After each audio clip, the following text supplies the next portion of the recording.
Welcome to Basketball Heads Live. I'm your host, Glenn Pooh Harding, and tonight we have a very special guest. We have Boys High and St. John's great. He's an NBA veteran and the former president of the NBA Retired Players Association. Help me welcome New York City legend Mel Killer Davis. And oh yeah, tonight's episode is sponsored by Styles by Nita, Unique Creations, and tonight's special sponsor, Voodoo Faye Art Shop. That's right, Voodoo Faye Art Shop, located at 572 Myrtle Avenue. Oh yeah. You can get things like this. Because this is what we do here at Basketball Heads. We spread love. The Brooklyn way. Y'all ready? Ready?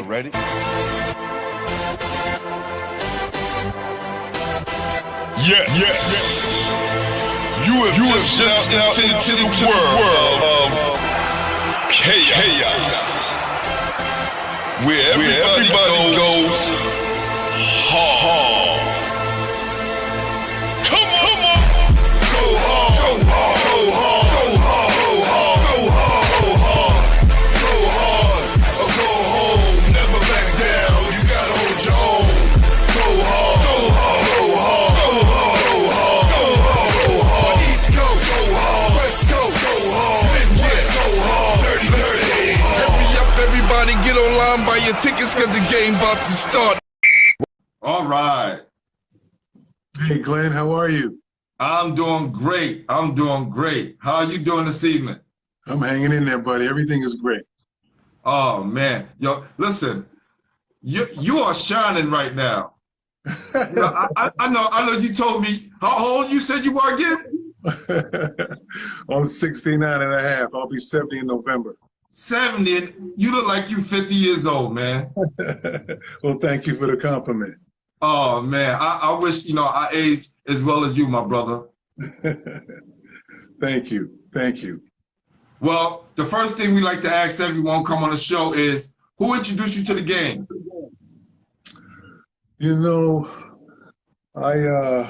Back in Bed-Stuy, I was a swimmer. My brother and I, we swam every day, and I really wanted to be a swimmer. And one summer I grew about 4 or 5 inches, and we just started playing basketball. There was a local team at my junior high school, 271, called the Uptowners. And I played on this team, and I was still learning the game. I was kind of awkward, but it was my first start, and I played for my junior high school. That's how it all started. 271. Definitely. I remember those days. I think now 271 is the Eagle Academy schools now. It's a high school now. Is that right? Yep. It's an all boys academy. They have schools in every borough. Wow. Interesting. Yeah. Well, Brooklyn has changed. A lot of the schools have changed. Oh, yeah. A lot of things have changed. Surprisingly, yes. So what was the first team you were on? As I just mentioned, it was the Uptowners. And then from there, I just continued to play and perfect my skills. And I had to gain a little bit of weight, so I started lifting weights. And slowly but surely, I was being introduced to important people in the basketball world like Lester Roberts, Raul Perez. I heard about Boys High School, Erasmus Hall, Jefferson High School. Right. So then I thought I was good enough to play for these teams, so I was looking at playing for one of these high school teams. Okay. So at the time, who was the best player in your neighborhood? The older men in my neighborhood, I'd have to say Freddie Lewis, Mike Davis. These are players in the neighborhood that I had heard about that were playing, and I would go and watch them play. And Tony Jackson, I heard about Connie. He's a little bit older than me, but this is all Bed-Stuy. Okay, all right. back in the days, right? You grew up in Brevo, right? Yes, I did. I was talking to Slim. He went to Oral Roberts. Slim, he played, I forgot his first name. I was just talking to him today. He remembers you, and he remembers playing against you. How was it like growing up in Brevo back in those days? You know, Brevo was interesting. My family was supporting me 150%. We were millionaires with support. Anything I wanted to do, they were behind me. We didn't have a lot of money, but I had a lot of support and encouragement. And my parents told me that education was definitely the vehicle to get out of the situation and try to excel. And hopefully, if I'm good enough and if I'm lucky enough, maybe basketball could give me an opportunity to go to college. So Brevo, I had people in Brevo that really looked up to me, who looked out for me and protected me, like Freddie Lewis, Johnny Jones. There was a host of guys. It's so long ago. You got me really thinking 50 years ago. But, right. I used to go to 21 Center. That's where I really perfected my skills at that center. They had a day center. They had an after-school center. And I would just live in 21 Park. And then when I wasn't playing in the park, I would go inside after school and play there, as well as the Police Athletic League, the Boys Welcome Home, which was right next door to 21. So between the two of them, that helped me really perfect my skills and practice as much as I'd like to. Okay. Well, the great Coach Haskins said the gentleman's name is Slim Montgomery. Oh, sure. We grew up together. He went to Franklin K. Lane, I believe. Yes, Franklin K. Lane. Yes, he did say that. Yep. Yes, we battled quite a bit. We played in a lot of tournaments against one another. And good friend, dear friend. And it's been some time now since we played against one another. I can't really remember, but we had some good times, some peaks and some valleys. And I enjoyed it. It helped me perfect my skills, and I'm sure I helped him perfect his skills. How was he as a player? Slim? Yes. Oh, he was smooth. He had a lot of moves down low, if I can remember correctly. And he had a very nice shot. And but he wasn't as aggressive, I would say, as I was. I was pretty much an aggressive player. But he was a good player. Oh, yes, thank you. And I still see him in the neighborhood. And everyone said he used to be very good, very fine gentleman, very fine, respectful gentleman. Yes. So who was your toughest competition back then? You know, I played in so many tournaments. It was really important. I had a strategy talking to the older gentleman that was in Brevo, and they told me, you're not going to really learn that much playing against players your age. You need to play against guys older than you so they can teach you what they know.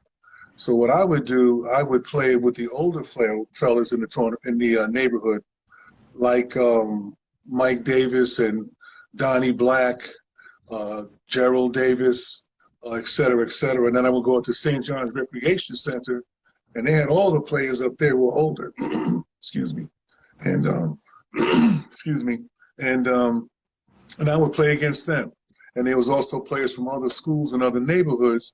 We would all kind of converge on St. John's Recreation Center, and that helped me out tremendously.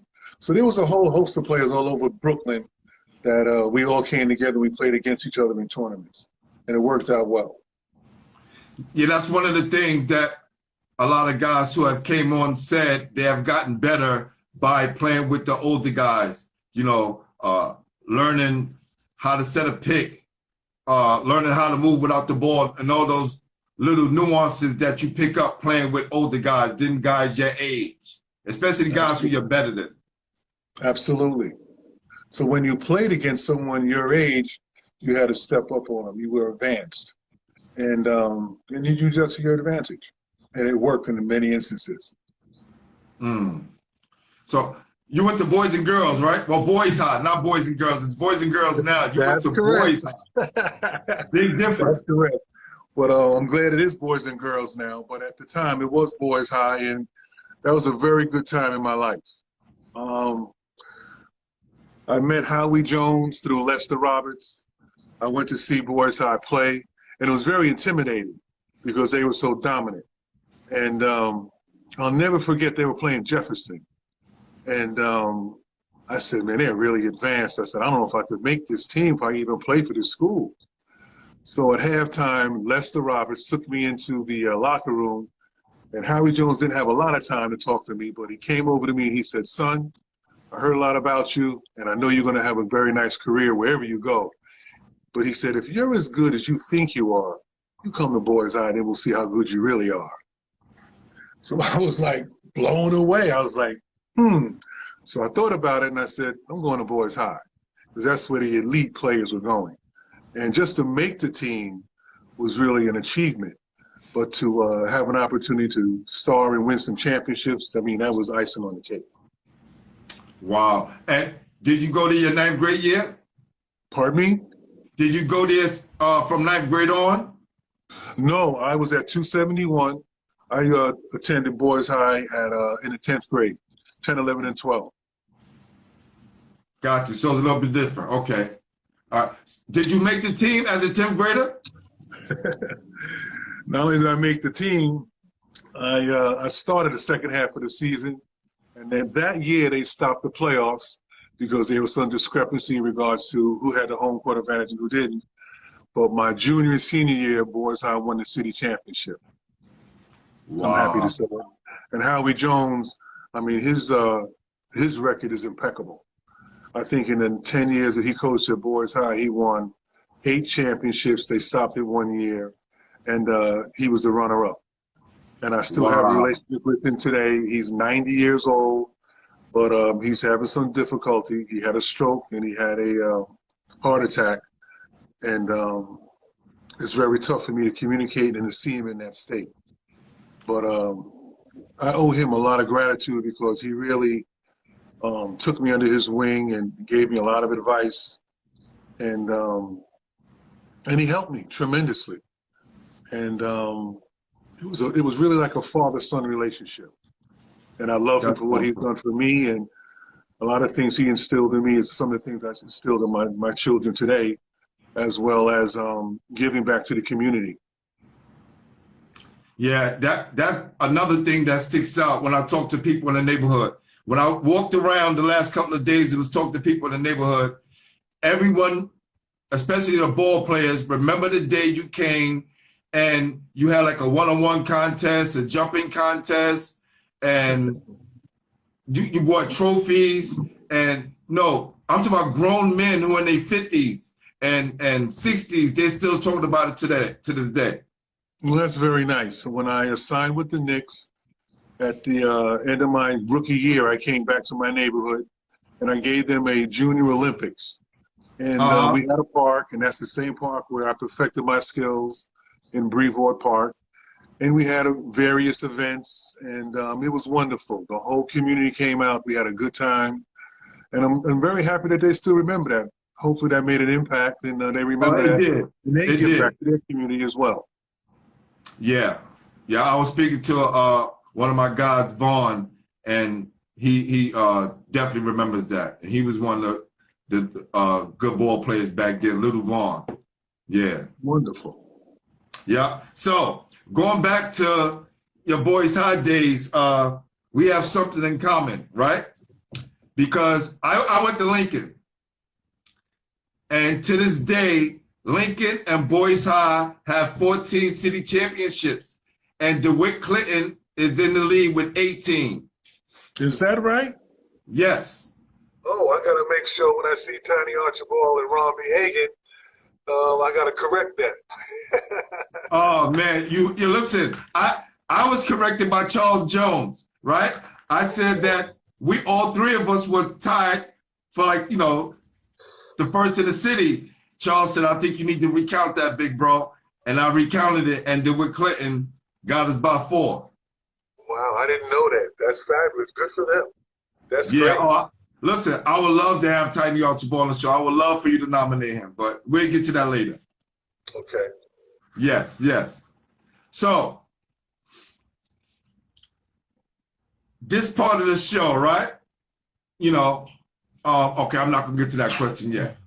That's bless you. Thank you. Who did you look up to as a ball player? Was it Mike Davis? Well,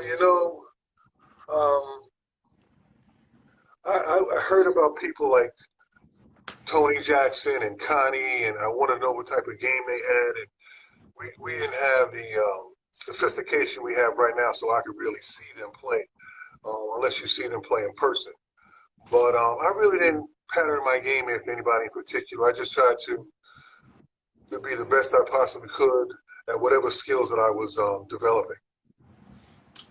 That's good, because like yourself, I didn't start out playing basketball. I started out playing football, and then I grew 5 inches, and then I went to Lincoln and got in the basketball team. But that transition from swimming, right? You say you was I was a swimmer, yes. You was a swimmer to basketball. Did that help you build up your strength and make you strong? Well, it built up my endurance. And my brother, who I've done everything with my brother. My brother, Sylvester Davis, he played as well. He played with Ingram Montgomery at Lane. And he's an excellent ball player. And we learned how to swim together. We learned how to play basketball together. We played on tournaments together. And he's my best friend. That's my brother. And also, we're 9 months apart. So we're just almost like twins. We're almost like twins. But yeah, that's what was the question again? I'm sorry. It was just talking about the transition from swimming to basketball. Because mine was, my toughness came from me playing football, right? That's where my toughness came from. Even though I wasn't as a physical player, but with the swimming, and since you were such an aggressive player, I just thought that helped you. And you said that helped you with your endurance. So that's a plus. Oh, absolutely. And then from the swimming, and then when I started playing basketball, I started lifting weights. And I like to rebound. So with that came the aggressiveness, and the rest is history. Oh, yeah. Averaging 17.5 rebounds is crazy in big-time basketball. So, I think I got a couple. So at the time of New York City, who were some of the top players in New York City during that time? Oh, Besides yourself. We had Robert Young from Canarsie. We had Charlie Davis from Brooklyn Tech. We had, who do we have at Jefferson? We had Gibson at Erasmus Hall. And I believe they had also Ron Cargill. Wingate, they had Bernard Harden. I think at Tilden, they had Jocko Jackson. I mean, Brooklyn had a host of players everywhere, anywhere you went. And so when we had tournaments, it was like the city championship, because everybody came together, and we enjoyed each other's company and also playing against each other. And we learned from each other. We were dear friends then, and we're dear friends today. It was fabulous. And rest in peace to the late, great Jocko Jackson. How was Jocko as a ball player? Well, Jocko, who's a dear friend of mine, and he's a legend in Brownsville. Yes. He was a very serious guard, and he had legs on him amazingly, and he could jump. He had all types of skills, shooting, dribbling, jumping, etc. And I played against him in one of the playoff games at Boys High, I recall. And then we also were teammates on the Knicks together for a year. And we remained dear friends until he passed away, unfortunately. Wow. All right, now, this is the question, right? The Brevo Coliseum. How active was the Brevo Coliseum when you were younger?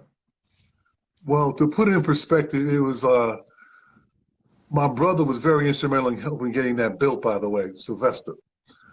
But if you played in the Coliseum, it was like a mini Madison Square Garden. I mean, they had the lights. It was set up like a Coliseum. It was beautiful. And the whole neighborhood came out to see you play. And you had to bring your A game, because if you brought your B game, they would remind you when the game was over. So you had to bring your A game and take care of business. And majority of the time, everyone did. and you had players come from all over the city, not just Brooklyn to play in the Coliseum. They came all over the city. It was beautiful. And I think that's one of the legendary tournaments that's still out there today. I'm not still there. Wow. That's awesome. That's awesome. So during that time, who did you remember getting the best of? And, you know, you having the crowd, you know, going to a frenzy. I know it had to be a great matchup with, you know, you're from Brevo, right? And I know guys was coming there to challenge you. You being the best guy, because it happened to me. So I know it happened to you. Well, it's a long time ago, to be honest with you, Bliss. I really don't remember any specifics. But I can tell you that I was always up for the challenge. And I had the advantage because I'm from Brevo. And so quite naturally, I had the crowd supporting me and my team. So, again, they had to bring it. If they didn't bring it, they had a problem. That's real. That's real. Where did you get the name Killer from? Being a rookie on the Knicks, and as you know, the Knicks were an established team, and they had just won the championship the previous year. So here comes this young buck, and I'm trying to get me some minutes, and I'm saying, well, you know, I can make a contribution as well. Well, Red Holtzman, you know, rest in peace, he wasn't really big on rookie players, like young players. He liked veteran players. So if you made a mistake, you know, he yanked you out of the game. So you really couldn't get any consistency. So in practice, I got a chance to play. So in practice, I was there a half an hour before the regular team came into practice. So I was a little overly aggressive, and my roommate at the time, Willis Reed, he named me Killer, and it's stuck ever since. And that's what, you know, my teammates call me today. They don't call me Mel, they call me Killer with love. That's awesome. That's awesome. So, you guys win a championship your junior and senior year, boys and girls. And who's recruiting you at this time? Well, you know, I had a choice to go to any school I really wanted to go to. I had about 250 scholarships. But of course, you narrow it down to 3 or 4 or 5 schools, which I did. And I visited Marquette. I visited North Carolina. I was considering Duke. I was considering St. John's. And I was considering another school. But Coach Carter Secker, who was coaching at the time, he asked me to make my last visit St. John's University. He wanted me to go visit all the other schools, talk to all of the other schools, but make St. John's the last visit. So Solly Walker, the great Solly Walker, who was the first African-American to play for St. John's, was also encouraging me to consider St. John's heavily. So after I went to all the other schools, I went to St. John's. Lou Connor II took me in the office, and he started telling me all of the right reasons why I need to stay in New York because everybody else was leaving. I had the Knicks here, I had the Nets here, I had the New York Press here, I had Madison Square Garden, and my family could see me play. Recipe for success. The rest is history. I stayed, but unfortunately, I never played for Lou Connor II because when I came to St. John's as a freshman, during that time, freshmen couldn't play varsity ball, so I had to wait till my sophomore year. Hold on for a sec. Hold on, Mr. Davis. Your volume is going real low for some reason. But here's the battery. No, your battery full, right? The battery is full. Can you hear me now? Yeah, I can hear you, but it's kind of low. It wasn't like it was before. We can come back out and come back in. I'm not going to lose you. How about now? You hear me, Glenn? Yes, clear. This is awesome. Thank you. Okay. Thank you for your patience, too. Oh, not at all. That's fine. But let me finish elaborating about what I was talking about going to St. John's University and not being able to play varsity until my sophomore year. So when I move up from the freshman team to the varsity my sophomore year, Coach Connor II goes to the ABA to coach the Nets. Do you remember that? Yes. Okay. So I was devastated because I came here to play for him. Right. So I wound up with my freshman coach my freshman year, sophomore year, and my junior year. And also at this time, ABA was becoming established. And I was thinking about leaving school early, my sophomore year, to sign with the ABA or the NBA, and eventually to do my junior year. But I got injured my junior year, and I was rehabbing my leg. I took the year off, but I still went first round in the ABA and the NBA. Coach Connor second comes back, but I decided it's a business decision. I got to leave. So I left and I signed with the Knicks. But I never played with Coach Connor, but he recruited me to go to St. John's. And we have a very good professional, loving relationship now. As a matter of fact, he calls me every 2 weeks, even now, and he's 96. Wow. That's awesome. You know, the last gentleman who I just interviewed was from St. John's. His name is Maurice Fresh Brown. He played for St. John's. And Lou Carnesecca recruited him. And right before he could play for Lou Carnesecca, he retired. There you go. There you go. So we got another story like that. So salute to Lou Carnesecca, great coach. Oh, absolutely. Absolutely. Things happen. There's peaks and valleys, and there's a business decision involved, and you understand that going in. Sometimes it works out and sometimes it doesn't. But I have no regrets. St. John's was a wonderful experience for me. I acquired my degree in marketing, and it has been a big asset for me in my post-career. Wow. So now you get drafted first round, 1973. New York City is on fire, right? It's the old New York, right? It's not the New York what it is now. A lot of coaches going on, a lot of things is happening in the 70s. How was New York City at the time, from your perspective? Well, it was, first of all, to grow up in New York and to dream about playing basketball, your sport that you love, and you would play for free, play for St. John's, and then play for the Knicks. I mean, that's a dream come true. For anybody, that's a dream come true. How many people live their dreams? Very, very few. And that's why I have no regrets. I only played 4 years. That's okay. But, you know, God is good.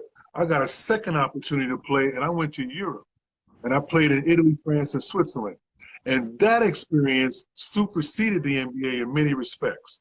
Learning another culture, another language, relationships, and I have lasting relationships today. So I had 2 great experiences playing basketball professionally, total of 9 years. So it was great for me. Then when I come back to New York, my career is over. People forgot about Mel Davis, so I have to reestablish myself, which took me some time, and I did, and I had my degree to fall back on because I didn't know really which direction I wanted to go into, but I went into marketing, and I wound up working for PepsiCo in their fast food division. And then from there, I was lucky enough to be selected to work for the NBA through Tom Standards and David Stern, and it was fabulous. You know, I wound up playing, I wound up spending 10 years with the NBA, and after working for their most valuable asset, which is the players, orientating the players coming into the league and helping them with their transition out of the league, which is very, very difficult. And then after doing that for 10 years, I decided to move on even further, and there was an opportunity from Dave Bing and Oscar Robertson to run the NBA Retired Players Association. And that's when I met the ABA players, the Harlem Globetrotters, the NBA players, and eventually the WNBA players. And I helped them with the same situation, medical, post-career. I went over to Europe. I took tours with the players. I helped them with counseling. So it was a wonderful, wonderful experience. Wow. Not only you're a legend on the court, you're definitely a legend off the court. Well, thank you. I've had some varied interests and some varied positions, and I have lasting relationships with all of those guys at the moment. It's fabulous. You know something, I'm really blessed, and God is good. Oh, most definitely. Most definitely. So to bring us full circle, you know, from different generations, did the same thing, kind of had the same dreams, and be having this conversation right now means a lot. Oh, wonderful, wonderful. Definitely, definitely. So, one of the reasons why I wanted to do this show is because I wanted the youngsters to learn about the history of New York City basketball. The other day, I ran into some young men who was coming from playing basketball, and these gentlemen play high school basketball.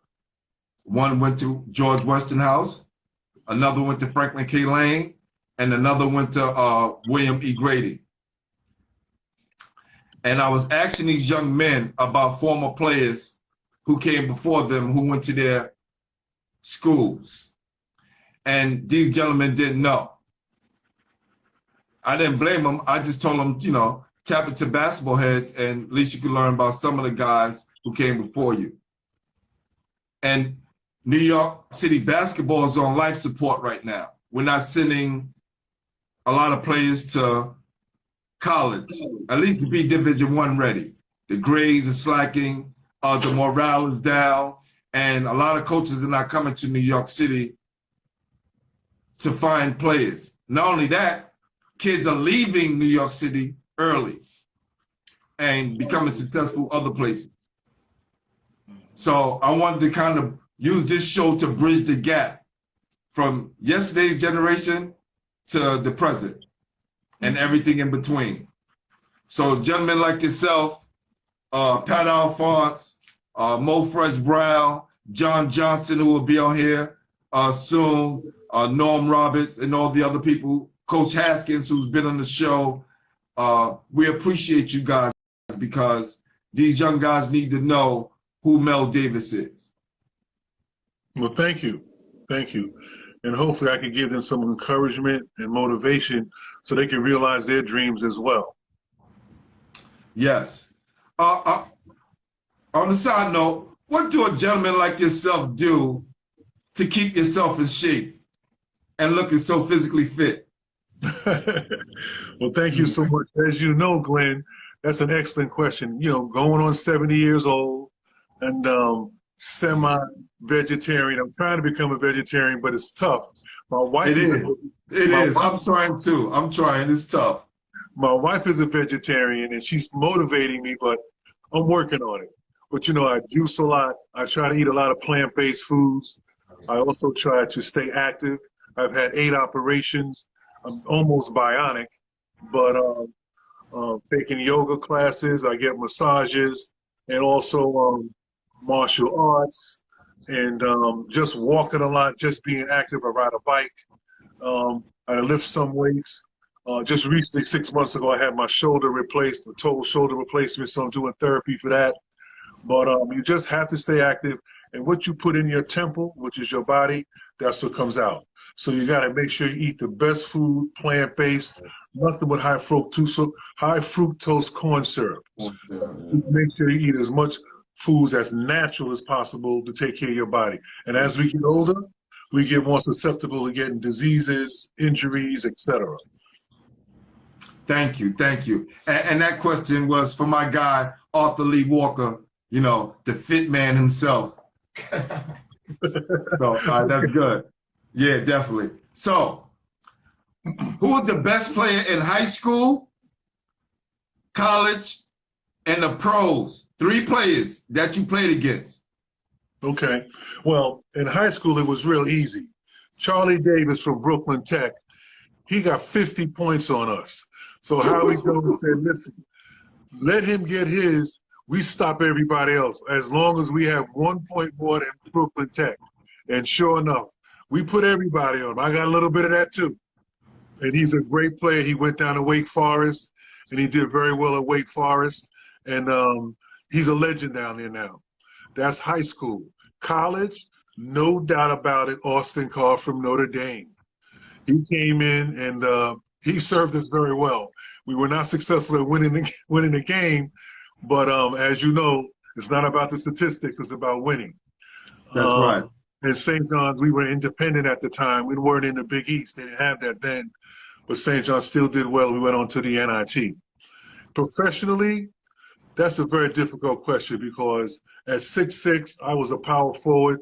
I was drafted to replace Dave DeBusschere, but you don't replace Dave DeBusschere. You just Right, try to right. play that.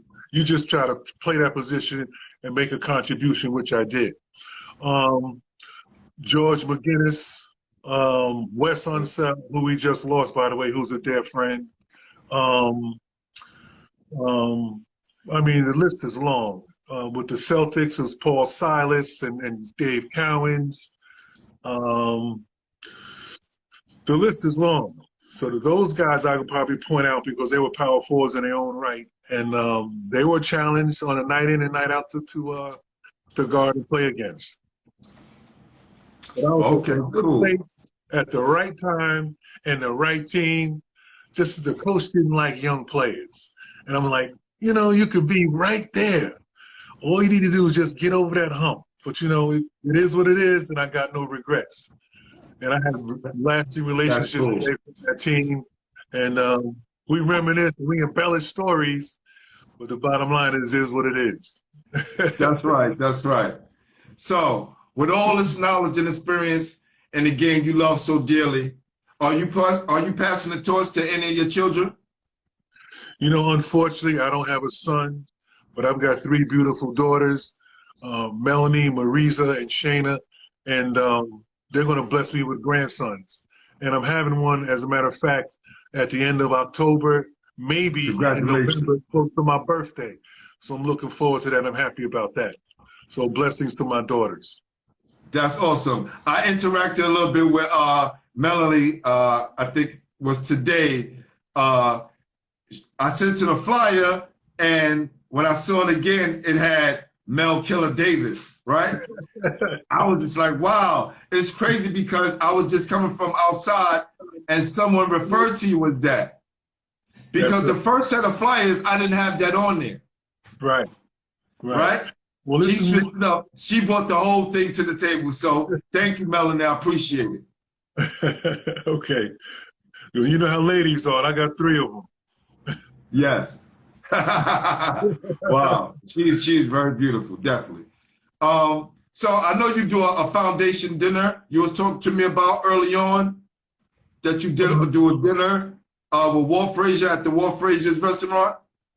Yes, 7 years ago, you know, I went to Brooklyn. It has such rich history, and there's so many players and so many relationships. And I said, you know, we need to do something to get together because we only get together at funerals, and that's sad.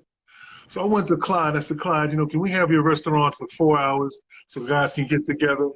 He said, Mel, anything you want. So Clyde allowed us to come to his restaurant for 4 hours, and we all get together over appetizers and cocktails, embellish stories, reminisce. Clyde's got the music going. He comes, Earl comes, Butch Beard comes, Bill Willoughby. We had everybody coming, guys from Jersey, Ronaldo Webster, Vinnie Harris, just guys that played the game. You played against them in tournaments. We all old now, but we just get together, buy each other drinks, and embellish stories. And we haven't had it because of the pandemic. But what's the sad part about it, every year we have it, I have to read off a list of guys that were there last year, that's not there this year. Yeah. That's the main reason why we have it. Every year, Glenn, we lose 8 to 10 guys. And that's sad. Wow. You know, so we can take 4 hours out of our busy schedule for the year to come together, to break bread, and talk about what we used to be able to do. I just had a conversation with Bubba Gary, who's in the Bronx. And also, I'm going to be talking to Tiny and Miles Dorsch as well from the Manhattan and the Bronx and bring them in as well. So it's going to basically be a New York City situation once this pandemic is over. Yeah, that'll be awesome. Walt Frazier's Wine and Dine, and hopefully Walt Frazier's restaurant Wine and Dine will reopen because that is really a staple. And really, I'm really proud of him because that restaurant's doing very, very well. And he opened his arms up to us, and we embraced it. Yeah, definitely an awesome restaurant. I've been there several times myself. A dear friend of mine, Laurel Hendricks, who played for Grady High School, we battled against each other for years, and we're still close. He came up with the same idea for a basketball heads reunion. like all the guys from our era, you know, a lot of guys that we interview and talk to, that we should do, you know, whether it's a dinner, a picnic, a barbecue, or something, just a gathering, again, to do like you guys, embellish stories, tell, you know, some of our truths, and just reminisce on the days that we played, and to keep that fire going. Because a lot of these stories, you know, keeps people alive, to give people hope for a better tomorrow, right? And the insight on how great they were, or still is, or can be. So I'm glad that you brought that up again. So I'm definitely going to reach out to Laurel and tell him that's something that we should do. Okay, absolutely. So with our last question, I would like to ask, is there someone that you would like to nominate to come on Basketball Heads? Like I said, I threw it out there, Tiny Archibald. But you think about it, you know, if you have somebody at the top of your head, you can say it. If not, you just let me know, and I appreciate it. No problem. I'll definitely help you out. And there's quite a few ball players in New York City, as well as referees. And one person who comes to mind is Ronnie Nunn, who was a great ball player in his time. And then he became an excellent referee, and he also refereed the finals. And he could be a great resource as well. So I can give you a list of guys, you know, Kenny Charles, Mike Davis, Orlando Webster from New Jersey, Mo Layton from New Jersey. I mean, Vinny Harris. There's a ton of guys out here.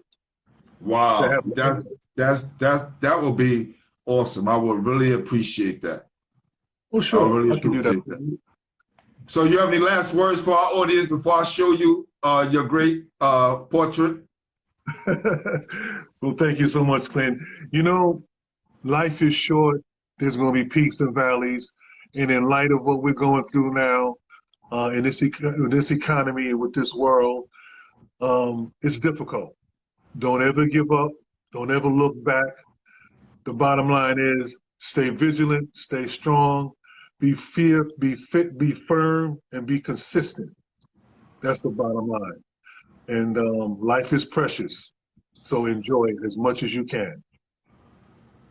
Well, I appreciate you. I appreciate you. It's been my pleasure. I'd like to thank Coach Haskins for making this happen. This has been like a dream come true. You don't know how long I've been waiting to meet you. I've been hearing your name ever since I was a kid. It's been a pleasure. I'm just so ecstatic, and I'm going to enjoy the rest of my evening. But before we do that, I would like to show a few things by a friend of mine, a good friend of mine, over 30 years. He's an artist to the stars. His name is Voodoo Faye Culture, and he has an art gallery in Brooklyn on Myrtle Avenue, 572 Myrtle Avenue, 572 Myrtle Avenue. He is definitely going to be a sponsor for the show. If y'all seen this, you see this is Nipsey Hussle. This is like, this picture right here is on the Breakfast Club, 105.1. It's sitting right there in the back next to Charlemagne. This is for my birthday from this year. This is for my birthday a couple of years ago. This is called God's King. Very nice. I like that. These artworks go for, you know, from $1,500 to $10,000 and up. And this is for you, my brother. Well, wonderful. That's beautiful. Thank you. Thank you. That's beautiful. Beautiful. And I wish him continued success. Yeah, well, Jamelle, the artist who did this, right? The artist I'm showing you is different from the artist that did this. The artist that did this is named Jamelle Powell. He's also a basketball player. He played for Andrew Jackson High School and Coach Granby. He's the resident artist. Come here. Want to introduce you. This is the artist who did it. How you doing, man? How you doing? Yeah, so you see, he got Coach Haskins here. Lamont Long, another Boys High member. So we just got to get them out. Norm Roberts here. My guy, John Arnold from Madden Center. So what we're doing right now, this week, I'm definitely going to get them out to people. I've been saying that for the last couple of weeks, but we've been here. We've been busy. We've been busy here. And I just want to thank you again. Hope you liked the art piece. Hope you enjoyed the interview. And I'd like to say thank you to everyone out there in Basketball Heads. Okay. You're welcome and continued success, and I enjoyed it. Thank you for having me. Thank you.